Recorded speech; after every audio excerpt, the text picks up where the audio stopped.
got mail.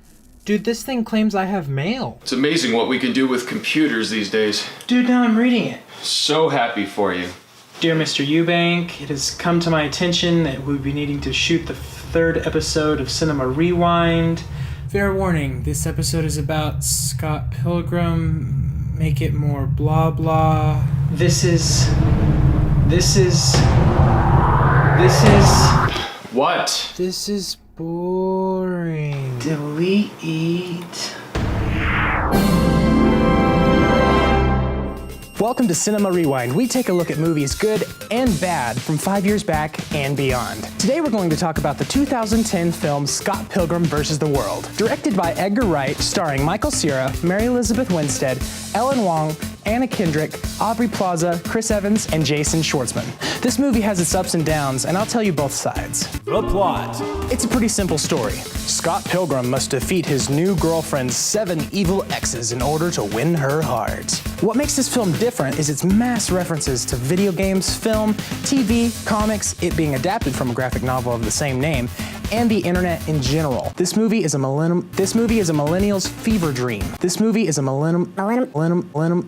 If you were born after 1990, you'll probably get all the references. But that brings me to my first point. The references. They are so heavy-handed with the references to video game culture. When I first watched it, I thought for sure this came out in 2006 or 7. Does that hurt the film? I don't know, you decide. For me, I love it. It reminds me of visiting my grandparents' house in Hereford, Texas, and playing my grandpa's Super Nintendo all day long on Christmas Eve. The visuals. This movie is amazing when it comes to blatant use of visual effects. This movie sticks its head up high and yells, "Hey, listen! Visual effects!" From giant KO letters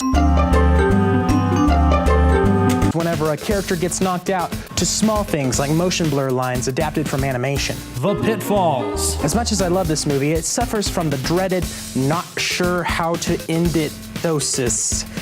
The basis of the movie revolves around this love triangle between Scott Pilgrim, Knives Chow, and Ramona Flowers. In a love triangle, it's tricky to end a film when all your characters are likable. I don't want to spoil the ending, but he ends up picking one of the girls. The problem with this is, half the audience is rooting for one girl and the other half is not. So the ending just feels sad, and in my opinion, the only right way is for Scott to get neither girl. And something that's crazy about this movie is that they shot it both ways, where he gets one girl in one scene and one girl in a deleted scene. But the reason they did this is because test audiences didn't like the first choice. The direction. This film feels like it's directed. Every scene feels like it was exactly how the director Edgar Wright wanted it, down to taking 30+ takes to blindly throw a package in a trash can, but then using CGI to create a signature on said package. The music. The music is so good.